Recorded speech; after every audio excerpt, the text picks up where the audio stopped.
Once upon a time, there lived a girl named Ariel. She was a mermaid and half human. She had lived in the water ever since she was born, along with other mermaids. Ariel had a fish-scaled body which allowed her to swim, and she could also walk like a human when she was out of the water. She wondered why she was so different from other mermaids. One day, the Queen Mother began telling Ariel the story of how she found her mother and became friends with her. Ariel's mother, Kim, was a human who had no parents and was an orphan.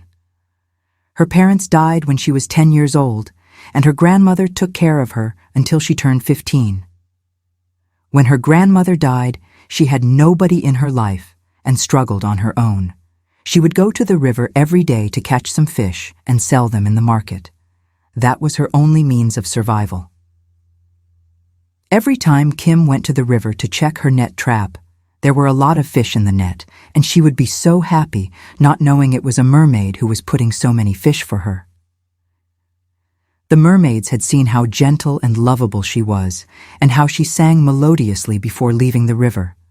One mermaid in particular liked her and wanted them to be friends. One day, Kim went to the river to check her net trap and saw that the net was filled with fish. As she lifted it, the mermaid was underneath the water, helping her to lift it, as it was a lot of fish. As the mermaid raised her face above the water, Kim saw her and was afraid.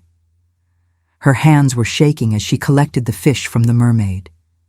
She couldn't utter a word as the mermaid looked straight into her eyes and smiled. Although scared, the mermaid with a gentle voice went close to her and told her not to be afraid, and that she meant no harm. She said she had been watching Kim whenever she came fishing in the river and loved the way she sang, which filled her heart with joy. Kim was a little nervous and wondered why a mermaid would want to be friends with her instead of a normal human being. Although she never had any friends in the village since the death of her family, people around her neighborhood never liked her. They always pointed fingers at her, saying she was a bad child who caused her family's demise, not knowing that her father fell from a palm tree while trying to tap some wine and died. Her mother could not bear the pain and loss because that was when she gave birth to Kim. 10 years later, she died of brain cancer. Her grandmother then raised Kim for 5 years before she died of high blood pressure. Ever since then, Kim had been fending for herself. The mermaid then asked Kim again, "Do you want us to be friends?"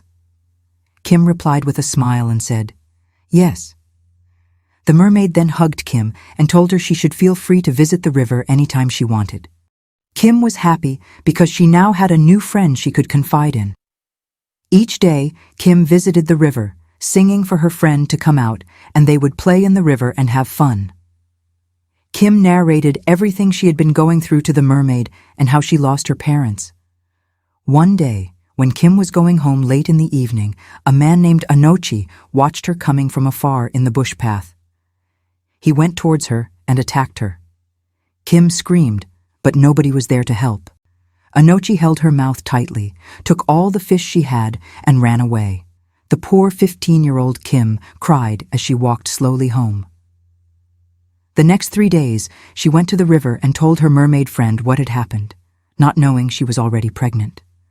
As months passed by, she saw her belly getting bigger and was scared. 9 months later, she went to the riverside to see her mermaid friend as she was in labor. She sang until she fell. The mermaid immediately came out to rescue her and told her to push. As soon as she pushed, the baby came out, and it was a girl. Kim then told the mermaid to take care of her baby as her own and named her Ariel. Kim stood up with the little energy she had and swore to the man who hurt her that he would see no peace all the days of his life. 3 minutes later, she died. The mermaid then carried the child as her own and buried Kim inside the river where all the mermaids lived. Ariel was surprised to hear the story of what her mother had passed through, and she was so sad. 10 years later, Ariel grew into a beautiful girl. Every evening, she would go out from the river and walk like a normal human being to look for the man who hurt her mother to seek revenge. However, The Queen Mermaid would tell her not to look for him, saying that he had already been cursed by her mother and was living a miserable life. Unknown to Ariel, the man who hurt Kim Anochi had indeed been living in misery. He married a wife, but never had a child. He then married another wife, but still did not have a child. He married 3 wives, but still no child. 1 year later, all of them got pregnant at once. Anochi was so happy that children would surround his table, and he couldn't wait for them to be born as he started preparing for their birth. 9 months later, they gave birth, and it was a monster. Immediately the wives ran to their father's house, leaving the monster child behind. Anochi couldn't withstand it. The news spread throughout the village, and he was ashamed of himself. The villagers called the chief priest to investigate. When the chief priest arrived, he sensed something wrong and told Anochi that he needed to confess his past misdeeds. Ariel, having heard the rumors, went to see for herself. She arrived at Anochi's house and saw the monster babies with the chief priest. The priest ordered Anochi to confess. He admitted to hurting a young girl who had no family. Upon hearing this, Ariel was shocked and confused, realizing that the girl was her late mother.